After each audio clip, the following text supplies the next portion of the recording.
Good evening. A council officer was shot dead in a shooting incident in County Durham this morning. 2 other men, a policeman and a BBC Look North reporter, were also shot and wounded.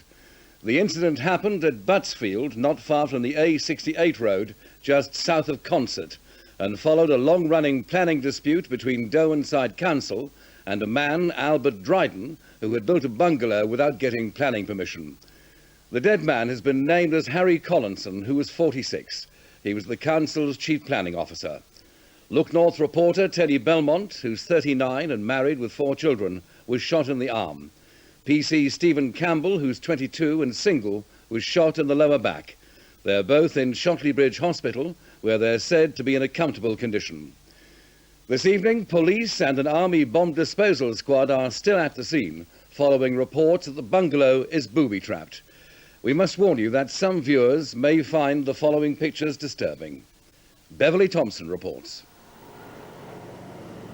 It should have been a routine end to a 3-year planning row, but when officials from Derwentshire Council arrived with bulldozers to demolish Albert Dryden's bungalow, built without planning permission, they were refused access. While BBC cameraman Phil Dobson and soundman Simon Forrester recorded the scene, Mr. Dryden and planning officers confronted each other. Can you get a shot of this gun? Out of it.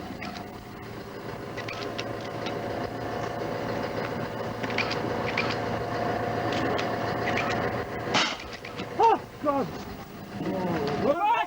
As more shots were fired from a pistol, the camera crew and Look North reporter Tony Belmont ran for cover. We were standing watching what was going on. The chief planner was trying to persuade the chap to move out the way and let the digger go in. And then a shot rang out, the chief planner fell to the ground, and I felt a shot in the arm, and I've clearly been shot here in the arm.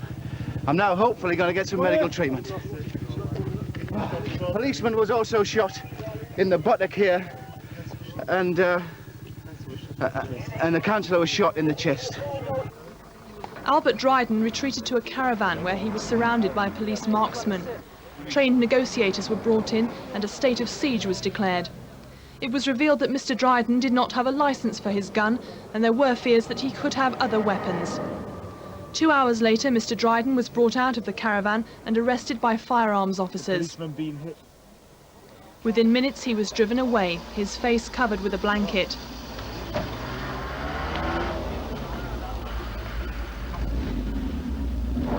He did not give himself up, he was arrested. Sorry, he did not give himself up? He did not give himself up, he was arrested. Were firearms used at that point? Firearms officers were used and have been for some considerable time this morning. But no shots were discharged? No shots were discharged. The flag outside Derwentshire Council offices was flying at half-mast this afternoon. The staff were deeply shocked at the death of a senior council officer.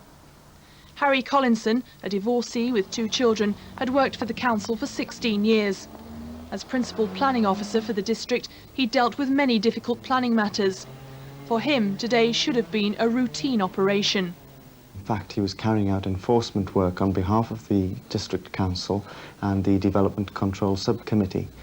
This was enforcement action to demolish a subterranean bungalow, effectively, which the householder had built without permission from the council. Obviously, all the channels, legal channels, had been explored beforehand, and Mr. Collinson was, in fact, just doing his everyday work. The dispute between the council and Albert Dryden started more than 3 years ago. He invested £13,000 of redundancy money in his bungalow. He excavated a large hole so that only the roof would be visible.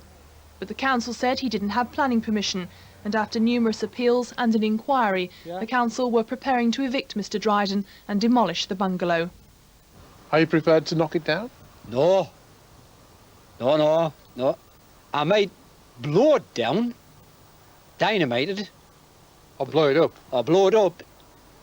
But the council won't have any hand in it. I'll do it myself. And there'll be a full coverage. Will that be a sad day for you?